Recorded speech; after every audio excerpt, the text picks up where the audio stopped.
बौद्ध काल में बुद्ध का एक बहुत ही प्रसिद्ध शिष्य हुआ, पूर्ण कश्यप। वो सच में पूर्णता को प्राप्त हो गया था, इसलिए उसे पूर्ण कश्यप कहा जाता था। जब बुद्ध को उस शिष्य पर पूरा भरोसा हो गया कि अब इसे कोई भी चीज़ परेशान नहीं कर सकती, तो बुद्ध ने एक दिन पूर्ण कश्यप से कहा कि अब तुझे मेरे साथ जगह जगह डोलने की कोई ज़रूरत नहीं है। अब तो खुद में ही पर्याप्त है। अब तुझे किसी बुद्ध की ज़रूरत नहीं रही। इसलिए अब तो गांव गांव और नगर नगर जाकर जो भी तूने मुझसे सीखा है उसे लोगों में लुटा। अब से यही तेरा काम है। तूने जो पाया है उसे लोगों में बांट। पूर्ण कश्यप ने कहा, लेकिन किस दिशा में जाऊं? आप इशारा तो करिए कि जाना कहाँ है। बुद्ध ने कहा, अब दिशा भी तू खुद ही चुन ले। अब तो तुझे दिशा बताने की भी जरूरत ना रही। तू खुद ही समझदार है। अब अपना मार्ग तो खुद ही चुन सकता है। पूर्ण कश्यप ने कहा, ठीक है भगवान, तो फिर मैंने अपना मार्ग चुन लिया। बिहार में एक गांव है सूखा नाम का, मैं वहीं जाऊंगा। बुद्ध ने कहा, तो एक बार फिर सोच ले। वहां जाकर तू बहुत बड़ी उलझन मोल ले रहा है। बड़े ही दुर्जन और जंगली लोग रहते हैं वहाँ। उन्होंने आज तक किसी सन्यासी को ना देखा होगा। तेरा जीना मुश्किल कर देंगे वो लोग। बड़ा रस आता है उन्हें दूसरों को दुख पहुँचाने में। बड़े दुष्ट लोग हैं, इसलिए तू वहाँ मत जा। पूर्ण कश्यप ने कहा, इसीलिए तो वहाँ मेरा जाना जरूरी है। कब तक जंगलियों की तरह रहेंगे वो लोग? कब तक वो ऐसे ही दुष्ट प्रवृत्ति का जीवन जीते रहेंगे? कब तक उन्हें पशुओं की तरह जीने दिया जाए? आखिर किसी न किसी को तो वहाँ जाना ही होगा। उन्हें मेरी ज़रूरत है, इसलिए आप मुझे वहाँ जाने की आज्ञा दें। बुद्ध ने कहा, फिर कहता हूँ, एक बार और सोच ले। ऐसा ना हो कि बीच सफ़र से ही वापस लौटना पड़े और तेरा काम अधूरा ही रह जाए। पूर्ण कश्यप ने कहा, जो सोचना था सोच लिया बुद्ध। अब तो बस आप आज्ञा प्रदान करें। बुद्ध ने कहा, ठीक है, तू जा, लेकिन जाने से पहले मेरे 3 प्रश्नों के उत्तर देता जा। पहला, अगर उन्होंने तुझे गालियां दी, तेरा अपमान किया, तब तू क्या करेगा? तेरे मन में कैसे विचार उठेंगे? पूर्ण कश्यप ने कहा, ये प्रश्न भी आप मुझसे पूछते हैं? आपको तो पता ही है कि अगर उन लोगों ने मुझे गाली दी, मेरा अपमान किया, तो मेरे मन में प्रसन्नता के भाव उठेंगे, यह सोचकर कि कितने भले लोग हैं, सिर्फ गालियाँ ही दे रहे हैं, मार नहीं रहे, वरना मार भी तो सकते थे। बुद्ध ने कहा, ठीक है, लेकिन अगर वो तुझे मारना ही शुरू कर दें, जो कि वो कर सकते हैं क्योंकि जंगली हैं, तब तेरे मन में कैसे विचार उठेंगे? पूर्ण कश्यप ने कहा, तब भी यह पूर्ण यह सोचकर खुश होगा कि सिर्फ मार ही रहे हैं, मार तो नहीं डाल रहे, वरना जान से भी मार सकते थे। बुद्ध ने कहा, अगर उन लोगों ने तुझे जान से ही मार दिया, तब मरते वक्त तेरे मन में क्या विचार चल रहे होंगे? पूर्ण कश्यप ने कहा, ये बात भी आप पूछ रहे हैं? आपको तो पता ही है कि मेरे मन में चल रहा होगा कि मैं कितना भाग्यशाली हूँ कि इन लोगों ने मुझे उस जीवन से छुटकारा दिला दिया जिसमें ना जाने कितनी गलतियाँ हो सकती थी।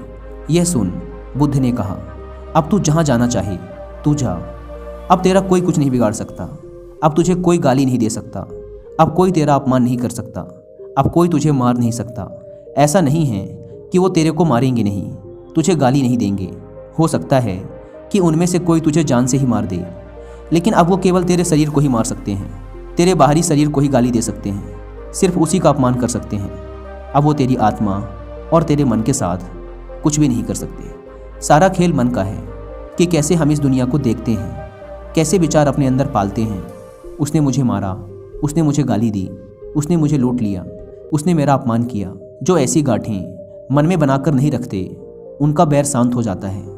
मन में बैर रखकर जीना नर्क में जीने के समान है। इस दुनिया में कहीं और कोई नर्क नहीं। मन में शत्रुता रखकर जीना ही नर्क में जीने के समान है।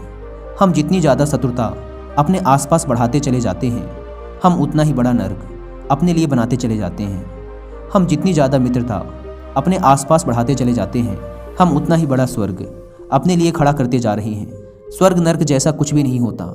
ये तो बस मन की 2 अवस्थाएं हैं। शत्रुता में जीना ही नर्क है और मित्रता में जीना ही स्वर्ग है। जब कोई सारे जगत को मित्र की तरह देखता है, तब ऐसा नहीं कि सारा जगत उसके लिए मित्र हो जाएगा। इस भूल में रहना भी मत। लेकिन जब हम सारी दुनिया को मित्र की तरह देखते हैं, तो हमारे लिए ये सारी दुनिया मित्र हो गई।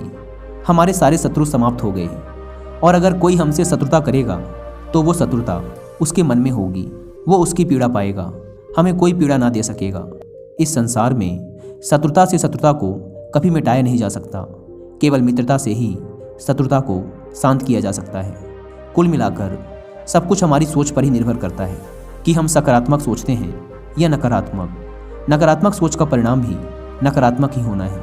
और सकारात्मक सोच का परिणाम सकारात्मक सोच की ताकत को समझाने के लिए एक बहुत ही अच्छी बुक लिखी गई है जिसका नाम है success through a positive mental attitude. अगर आप चाहें तो इस बुक की हिंदी में फुल ऑडियो बुक भी सुन सकते हैं कुकू एफएम ऐप पर। कुकू एफएम इंडिया का लीडिंग ऑडियो बुक प्लेटफॉर्म है जहां पर आप थाउजेंड्स ऑफ बुक्स को ऑडियो फॉर्मेट में सुन सकते हैं, वो भी अपनी मनपसंद लैंग्वेज में। नॉर्मली कुकू एफएम के 1 साल का सब्सक्रिप्शन पड़ता है 399 रुपीज़ का, लेकिन आप इसे अवेल कर सकते हैं सिर्फ 199 रुपीज़ में अगर आप यूज़ करते हैं कूपन कोड WY50। लेकिन यह कूपन कोड सिर्फ पहले 250 लोगों के लिए ही वैलिड है, इसलिए देर ना करें। Link description and pinned comment पर दी गई है, एक बार जाकर जरूर चेकआउट करें। विश्वास और सकारात्मक सोच पर मुझे एक कहानी याद आ रही है। एक बार एक गांव में भयंकर अकाल पड़ा। पुराने समय में जब अकाल पड़ता था तो लोग यज्ञ आदि किया करते थे, क्योंकि उनका मानना था कि इससे जल के देवता प्रसन्न होते हैं और फिर बारिश होती है। तो इस बार भी गांव के सारे लोगों ने मिलकर एक बहुत बड़ा यज्ञ करने की योजना बनाई। यज्ञ शुरू किया गया। यह यज्ञ 9 दिनों तक चलने वाला था और गांव वालों का मानना था कि यज्ञ खत्म होते ही जोरों की बारिश होगी।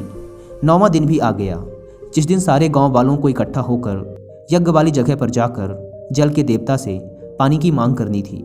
जब सभी लोग यज्ञ वाली जगह पर जा रहे थे तो उसी भीड़ में एक 8-10 साल का बच्चा भी था, लेकिन उस बच्चे ने अपने सर पर एक छाता ओढ़ रखा था। किसी बुजुर्ग ने पूछा, ये छाता क्यों ले जा रहे हो? तो बच्चे ने कहा कि आते समय जब जोरदार बारिश होगी तब ये छाता ही तो मुझे पानी से बचाएगा। कितना विश्वास था उस बच्चे को कि बारिश तो जरूर होगी। उस छोटे से बच्चे ने सकारात्मक सोच और एक मजबूत विश्वास का परिचय दिया।